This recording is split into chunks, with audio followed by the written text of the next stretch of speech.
Nạn nhân vụ lừa đảo trái phiếu của tập đoàn Vạn Thịnh Phát nói với VOA rằng ông đã bị ngân hàng SCB dẫn dắt vào con đường mua trái phiếu và ông mua là do tin tưởng vào ngân hàng, chứ bản thân ông không biết gì về trái phiếu.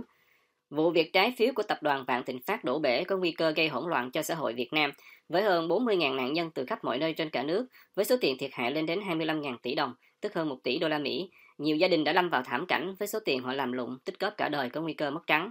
Hôm thứ Bảy ngày 12 tháng 11, hàng trăm nạn nhân đến trước các chi nhánh ngân hàng SCB ở Hà Nội, thành phố Hồ Chí Minh và các thành phố lớn khác trên cả nước để biểu tình.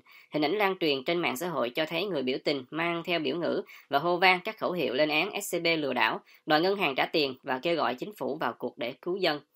Công ty cổ phần đầu tư An Đông, một thành viên của tập đoàn Vạn Thịnh Phát của bà trùm bất động sản Trương Mỹ Lan, đã phát hành lượng trái phiếu lớn có kỳ hạn 5 năm. Công ty chứng khoán Tân Việt là nhà phát hành lưu ký trái phiếu, trong khi Ngân hàng Thương mại Cổ phần Sài Gòn tức SCB là bên môi giới bán trái phiếu cho người dân. Bà Lan và một số thành viên cao cấp của Vạn Thịnh Phát đã bị bắt hôm 8 tháng 10 để điều tra về tội lừa đảo chiếm đoạt tài sản, mà cụ thể là gian dối trong việc phát hành trái phiếu để lừa tiền của người dân. Từ thành phố Vinh, tỉnh Nghệ An, nơi có 300 nạn nhân với số tiền bị lừa đảo là 500 tỷ đồng, ông Nguyễn Đình Thịnh, 50 tuổi, nói ông cùng với các nạn nhân khác đều đã làm đơn gửi lên công an tỉnh tố cáo ngân hàng SCB lừa đảo. Ông Thịnh đã mua 2 gói trái phiếu của An Đông với tổng trị giá 400 triệu đồng, một gói cố định và một gói linh hoạt, ông cho biết. Khi được hỏi về lý do mua trái phiếu, ông Thịnh giải bày: "Thực ra tôi cũng như tất cả mọi người dân khác đến SCB với mục đích ban đầu chỉ là để gửi tiết kiệm, chứ đâu biết mua trái phiếu gì đâu. Nhưng tôi bị nhân viên ngân hàng lèo lái sang mua trái phiếu. Họ nói anh nên mua cái này với lãi suất cao hơn từ 1 đến 1,5% thay vì gửi tiết kiệm." Ông kể và cho biết lãi suất gửi tiết kiệm ở SCB là 7,5%, trong khi lãi suất trái phiếu là từ 8,5 đến 9% tùy gói. Có 2 gói trái phiếu là gói linh hoạt và gói cố định. Gói cố định có kỳ hạn 1 năm, còn gói linh hoạt có thể được bán hay chuyển nhượng vào bất cứ lúc nào.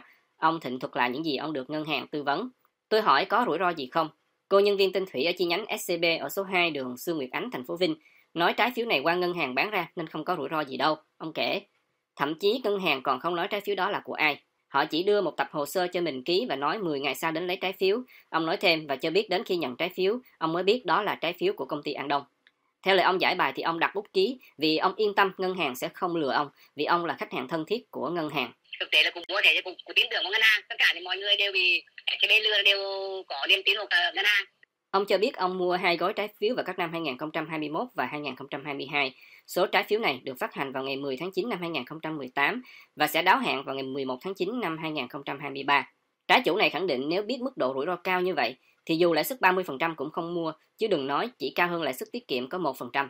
Họ nói anh phải đầu tư cái này, nhiều lúc đầu tôi từ chối. Họ tìm cách dụ mình mua cho bằng được. Ông nói và cho biết sau này ông mới biết các nhân viên ngân hàng tư vấn cho ông đã được cấp trên giao chỉ tiêu và đối với mỗi giao dịch trái phiếu thành công, họ được hưởng 0,25% tiền hoa hồng. Nếu họ bán được gói trái phiếu 200 triệu, họ kiếm được 500.000 đồng. Nếu họ bán được 1 tỷ, họ được 2,5 triệu. Một ngày nếu kiếm được 3-4 khách thì họ có được vài triệu bỏ túi, ông giải thích. Ông nói bản thân ông không biết gì về trái phiếu, cổ phiếu hay tiền ảo. Bản thân ông sợ phập phồng lo sợ nếu giá lên xuống thất thường, nên muốn tìm nơi đầu tư an tâm là gửi tiết kiệm để kiếm lời vài phần trăm mỗi tháng. Ngân hàng hoàn toàn giấu giếm những cái rủi ro của bên trái phiếu để nhân viên tư vấn cũng không được học quá. Đây nói chung là lợi dụng niềm tin của ngân hàng để lừa đảo nhân viên, lừa đảo khách hàng. Khi được hỏi về lập luận của phía ngân hàng là họ chỉ là bên môi giới nên không chịu trách nhiệm về trái phiếu của An Đông, ông Thịnh phản bác, họ là bên bán sản phẩm, họ phải chịu trách nhiệm về sản phẩm đó chứ. Chẳng hạn như tiệm thuốc bán thuốc giả, thuốc kép chất lượng, họ không thể chỉ nói thuốc đó là của doanh nghiệp sản xuất, họ không biết. Khi được hỏi về hậu quả đối với ông và gia đình, ông Thịnh òa khóc nức nở và nói đó là số tiền ông tích góp trong 20 năm, định dành dụm đủ thì xây nhà. Ông cho biết ông sợ gia đình ông đau khổ nên đến giờ vẫn giấu kín. Ông còn kể trường hợp một bà cụ bán nhà được 2 tỷ, đem ra ngân hàng định gửi tiết kiệm tạm thời trong vài tháng để chờ mua một mảnh đất khác làm nhà, nhưng lại bị nhân viên ngân hàng dụ mua gói trái phiếu linh hoạt. Bà cụ khóc hết nước mắt, bà nói nếu không lấy được tiền chắc bà chết. Nhiều người hiện rất khổ sở, ông thuật lại. Ông cho biết sau khi vụ việc đổ bể, ban đầu ngân hàng cũng trấn an, nhưng bây giờ ông thấy khả năng ông lấy lại được tiền chỉ là 50-50. Họ có cuộc họp với trái chủ và nói là ngân hàng sẽ đồng hành với người dân để bảo đảm quyền lợi của họ, nhưng đến giờ họ cũng không có hành động gì. Ông nói, những câu hỏi khó như ngân hàng có bao nhiêu phần trăm trách nhiệm trong vụ này thì họ không trả lời. Họ chỉ nói là bây giờ tình hình chung cả nước là như thế, phải chờ cơ quan điều tra làm việc xong thì mới xử lý, ông nói thêm. Về cô nhân viên tên Thủy đã dụ ông mua trái phiếu, ông nói hầu hết những nhân viên ngân hàng dụ người dân mua trái phiếu đều đã nghỉ việc cách nay 2-3 tháng rồi. Trong tình hình này, Ông nói ông hy vọng chính phủ sẽ có biện pháp cứu người dân, chẳng hạn như thanh lý tài sản Vạn Thịnh Phát để đồng tiền xương máu của người dân trở về với họ.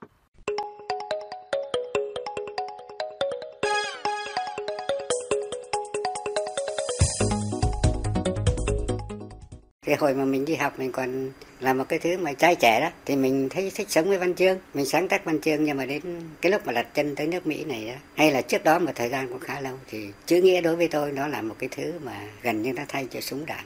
Nó là một cái loại vũ khí để mà mình góp phần vào những cái việc mà cần phải góp phần. Trong căn phòng nhỏ của mình ở ngoại ô thủ đô nước Mỹ, thứ tài sản mà nhà văn Uyên Thao có nhiều nhất chính là sách. Nhiều đến nỗi mà những giá để sách trong nhà theo thời gian đã phải oằn xuống. Và thứ được dùng để giữ vững những giá sách ấy lại cũng chính là sách. Từng là chủ bút tờ nhật báo Sóng Thần với lượng phát hành thuộc hàng lớn nhất miền Nam Việt Nam trước năm 1975 với 200.000 ấn bản mỗi ngày. Giờ đây ở cái tuổi ngoài 90, nhà văn Uyên Thao vẫn vẹn nguyên mơ ước được đem tiếng nói tự do của các nhà văn, nhà báo trong và ngoài nước đến với độc giả.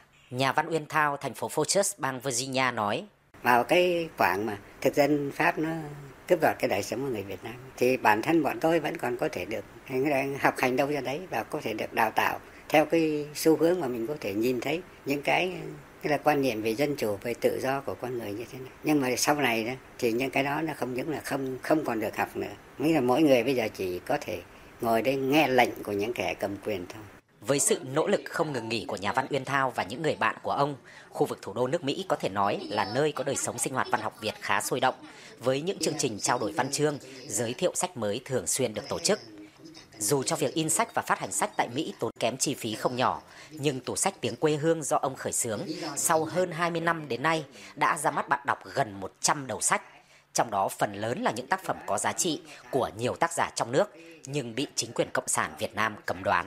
Nhà văn Lê Thị Nhị, thành phố McLean, bang Virginia chia sẻ: Tôi là người giữ tiền cho quỹ.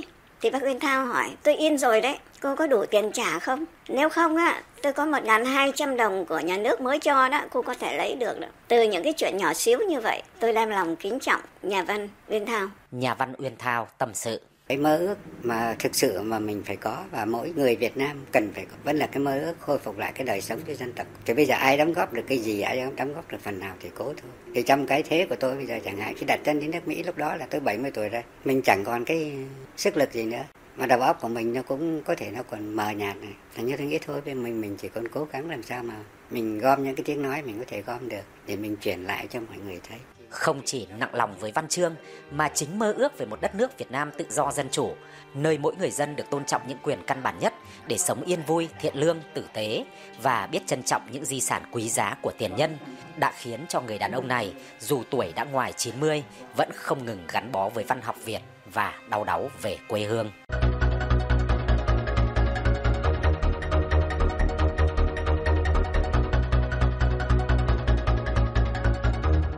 Bên trong những cái bồn chứa đầy nitrogen lỏng này là thi thể của 199 người chết muốn được bảo quản lạnh với hy vọng sẽ được tái sinh trong tương lai.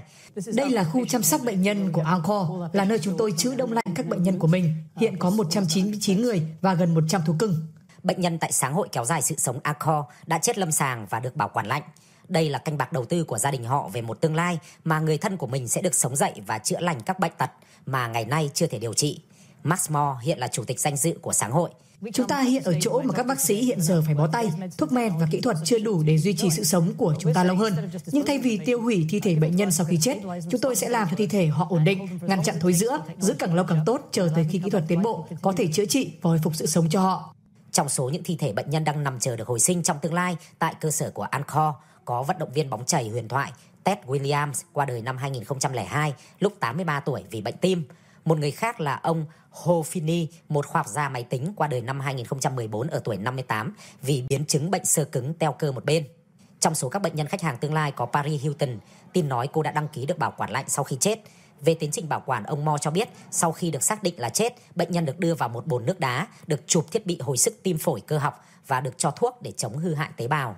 Thứ nhất, chúng tôi ngăn bệnh nhân tỉnh lại, ngăn máu đông, giữ huyết áp không tuột, tất cả những gì phải làm để duy trì khả năng tồn tại, giống như lúc hiến tặng nội tạng vậy. Một người được công bố từ trần về mặt pháp lý không có nghĩa là cơ thể của họ đã chết, gần như mọi thứ vẫn còn sống. Ông Mo nói xét về mặt kỹ thuật, các thi thể này không phải được đông lạnh mà được thủy tinh hóa trở thành một khối thủy tinh, bảo quản tế bào ở nhiệt độ âm 110 độ.